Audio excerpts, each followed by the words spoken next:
Bonjour. Alors, Patricia pose une question intelligente. La conscience, est-ce l'âme ou l'esprit ou les deux? Et la réponse sera très simple. Eh bien, ça dépend tout de la définition qu'on donne à ces mots. Et méfiez-vous toujours dans la spiritualité de pas considérer que les mots qu'on vous donne, vous savez ce que ça veut dire, parce que c'est pas vrai.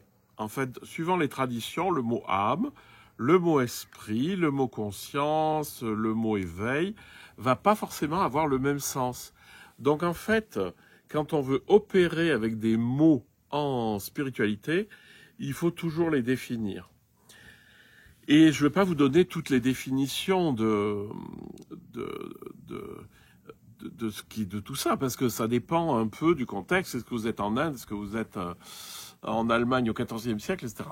Je vais juste vous donner une chose importante, c'est Maître Eckhart, donc ce mystique du XIIIe, XIVe siècle, qui est vraiment une figure centrale de la spiritualité chrétienne non dualiste. Pour lui, l'âme, l'esprit, le cœur, l'intériorité, l'homme, c'est la même chose. Ça correspond dans votre expérience à ce que vous expérimentez lorsque vous êtes en dehors de votre matérialité.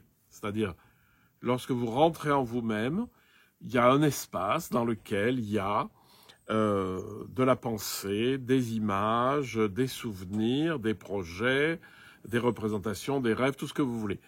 Et donc cet espace, avec tout ce qu'il y a dedans, Eckhart va utiliser qu'un seul mot pour ça, je dis non, qu'un seul concept, et il va appeler ça l'âme, l'esprit, le cœur, l'intériorité, etc. L'intériorité, c'est pas mal.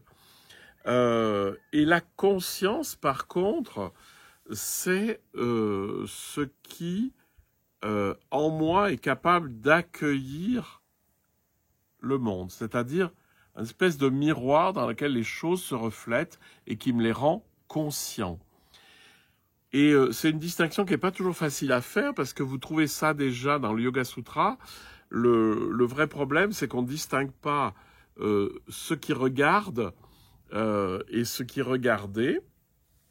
Alors c'est un autre niveau que l'expérience de non-dualité, mais c'est que on fait pas la différence entre l'objet qu'on est en train de regarder et puis la conscience qui le regarde. Et ça c'est très important. En fait, je vous ai parlé de l'espace intérieur. Eh ben cet espace est un espace conscient. C'est-à-dire que vous avez un espace en vous qui est conscient et à l'intérieur de ça, il y a des objets qui sont des objets mentaux, etc. C'est la même chose qu'à l'extérieur. Hein. À l'extérieur, vous avez des objets visuels, auditifs, etc. À l'intérieur, vous avez des objets mentaux qui sont des pensées, des machins, des trucs. Mais par contre, ce qui est capable de le percevoir, c'est la conscience. Voilà, alors on essaye de poser un peu ces mots. Mais en tout cas, pour ce qui est l'âme et l'esprit, ça, on peut se battre pendant des siècles parce que beaucoup de gens ont dit des choses très contradictoires là-dessus. Donc, il ne faut pas se laisser... il faut pas croire qu'il n'y a qu'une seule définition pour ces mots. Et n'oubliez jamais qu'en spiritualité, les mots sont des pièges, hein, parce que les mots sont des choses qui divisent et la spiritualité va vers l'unité.